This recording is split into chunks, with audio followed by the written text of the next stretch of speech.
Congratulations. Truthfully, congratulations. Thank you, I appreciate that. I think you'll do pretty well for the city, and you know, my team and your team together, you know, we can, I think, really enhance what we do here in the city. And I completely agree. I'm proud to say that you ran a terrific race. I'd like to thank my own people who also ran a terrific race, and you know, to be within 90 of Don Humason is pretty good.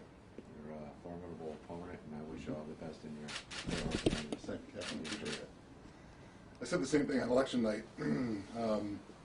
I think we really owe a debt of thanks to our families, first of all. Sure.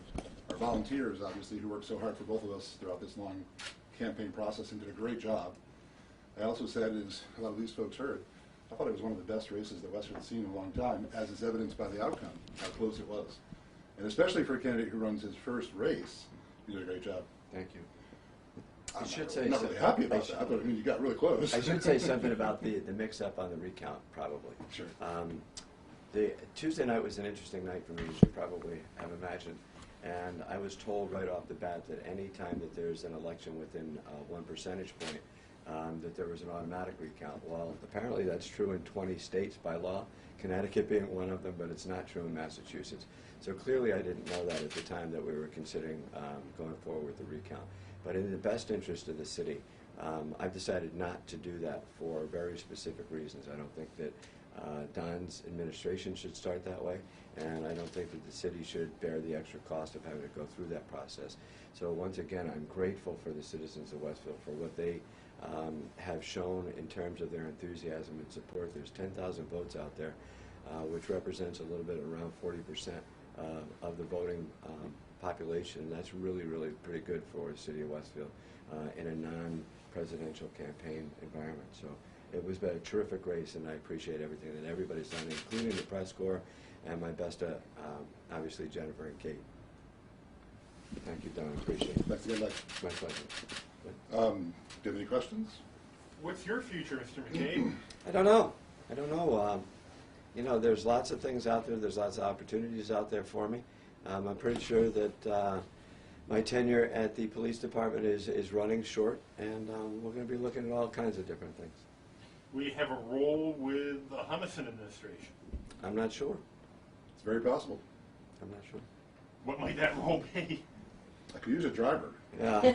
No, I don't think I'm doing that, but I'm not really sure right now. There are both public and private opportunities that are open to me, and I'll just kind of take it as it will. It's been an interesting year for me and my family, so it's time to take a little bit of a breather and step back and reassess where we are and take a look at things.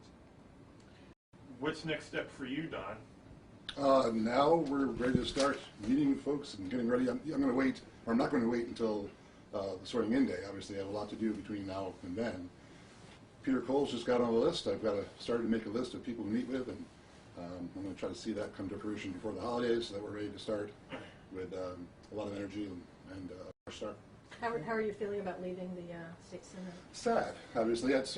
The State House is a place I've worked since 1991, so I've been there for a long time. As I was walking through the halls yesterday, I thought how much I would miss the building, how much I would miss the institution, but especially the people that I've worked with. They're great. The good news is the legislators in the House and Senate I can still continue to work with in different ways. We're still friends. We can still keep in touch, but it'll be sad. How is the transition going to go, do you think, in terms of from legislator to mayor? Oh, well. I anticipate it will be a pretty smooth transition based on style. I think just like I'm going to bring the same style I've put in this job to the mayor's job, where it is asking questions, listening to people, taking advice, and hopefully making a good decision. It's worked for me pretty well there. Hopefully it'll work for me here in the city of Westfield. Don, I know before this all started, you kind of mentioned, you wanted to be closer to Westfield, and now you really have that opportunity.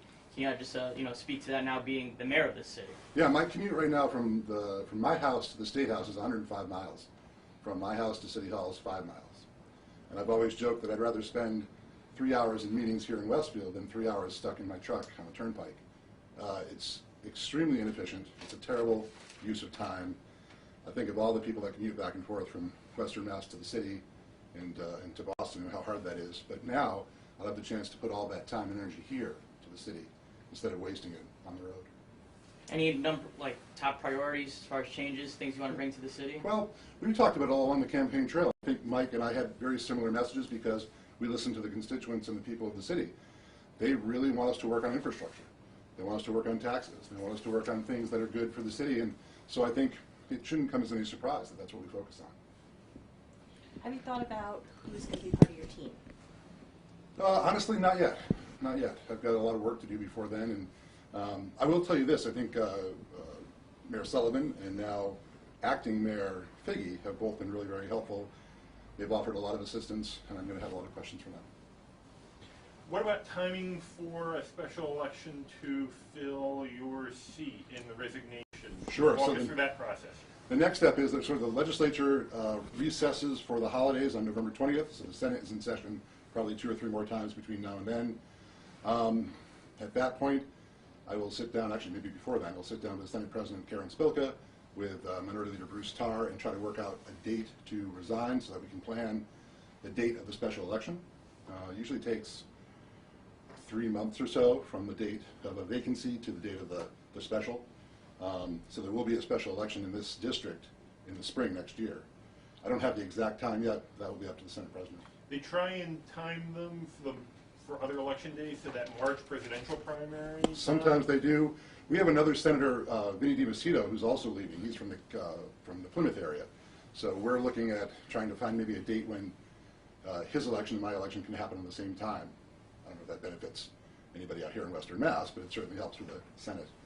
So you'll be doing transition work into the mayor's office and Sort doing of Senate work? coterminously, yeah. And how's that going to work? As I said, I spent a lot of time on the Pike, so there's a lot of time to think about things. It's not, I don't anticipate a problem. Just a quick question for Mike, I guess. Did you expect this race to be this close, especially being, your first political race? Yes. Yeah. Yeah. I figured going in I was probably a 70-30, 60-40 underdog. So to be within underneath 1% of victory is a super credit to the team that we've built in 5 months. So I'm super happy with. And to the candidates. Well, thank you. So I'm super happy about how that turned out. I'm not happy about obviously how the final tally turned out, but I'm super happy about that. And I think you'll probably be hearing from me again later on. Could you just clarify the decision not to get a recount again? You said you now know it's not a So there were a couple of automatic pieces. thing. There were a couple of pieces really that were impacting my decision in the first place for a recount. In the beginning, I was told that there was an automatic 1%. So literally 5 minutes after I found out what the election results were, people were asking me questions. Retrospect, I probably should have stepped away from those questions, but you really can't. You're in the moment. There were other things that occurred during the election process that both Don and I were aware of. There was a number of polling machines that actually went down because they weren't properly plugged in. I don't blame anybody at the election commission. They weren't properly plugged in because when they turned them on, they started up. Well, what they didn't realize was they started up on battery power, not on electrical power. So as those machines' batteries died, then there started to be a logjam of ballots. Not a logjam. There started to be a number of ballots that were collected and then had to be inputted at the end of the ballot. There was also stories of a couple of machines that were jamming up, but the really interesting piece for me was I was told that the 440 absentee ballots had not yet been counted. So even though we had election results that were official, we still didn't have 440 ballots that hadn't been counted as far as my team understood.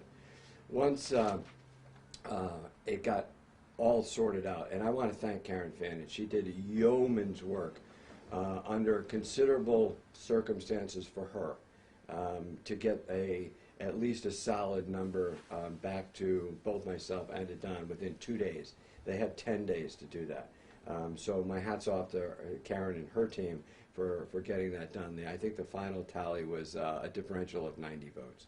So once all those questions had been answered, then it was a really pretty simple question for me. I don't like spending money. I just simply don't like to spend the taxpayers' money. It's not something that I'm a fan of. So when it came down to trying to figure out how to scientifically flip, what the math was on flipping 90 votes, whether or not there were going to be 45 votes in there that would have gone my way on a recount, and they would have all had to go my way on a recount. It wouldn't have been fair to the taxpayer and citizens of Westfield, and it certainly wouldn't have been fair to Don. So, you know, But 2 days ago, you were not so sure. You said it would be prudent to double check. and I did the work to double check. I see. You follow me? I got follow all more of my questions answered within 2 days. And, you know, I don't want Don to be sitting around waiting and have this kind of weird, awkward period. So it's not fair to his team, his campaign. There were 5,000 people on his side and 5,000 people on my side. So you got to be respectful of all the process. So it's just better for the city. When you say we might be hearing from you, would that be another run for? I'm not sure what that looks like just yet. I'm not sure what that looks like just yet. You know, I really believe that there's aspects of my ability that can benefit the city in some way, and maybe it manifests itself that way. Maybe it manifests itself in the private sector. But certainly, you know, you'll hear soon, or you'll hear about me soon in some other capacity.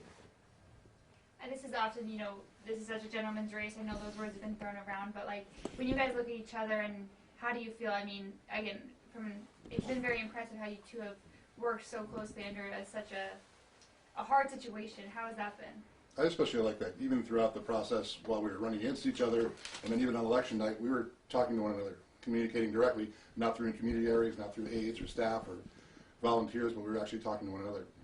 I think that's 2 Westfield guys, and that's how we get it done, and I think it worked. One of the first things that we did when we formed the team was we just said that this is the way it is. So as a brand for our team, and I'm sure as a brand for Don's team, our brand was going to be that we were going to run a positive campaign. That's right. And that's just the way it was. There's no reason to throw mud at people, and we weren't going to do it. And if there was going to be a rumor that it had happened, it would have been dealt with immediately. Fortunately for my team, it did not happen, and I owe them, you know, a tremendous debt of gratitude for the way they handled themselves. There were situations in any race that are, you know, that are adversarial, but you know, you have to understand that you're talking about 2 decent human beings trying to do the right thing for their city, and once you put it in that perspective, everything else really kind of just flows from that. So, thank you for asking the question. Good. Thank you, guys. Thank you all again. Thank you. Appreciate it very much. Good luck to you, and good luck to you guys and your team for. Let's see what happens a little later on as your team gets up and running. If I can be of any help to your team, I certainly will be. You know how to get in touch with me. Okay? Take care. Thank you, Mike. You're welcome.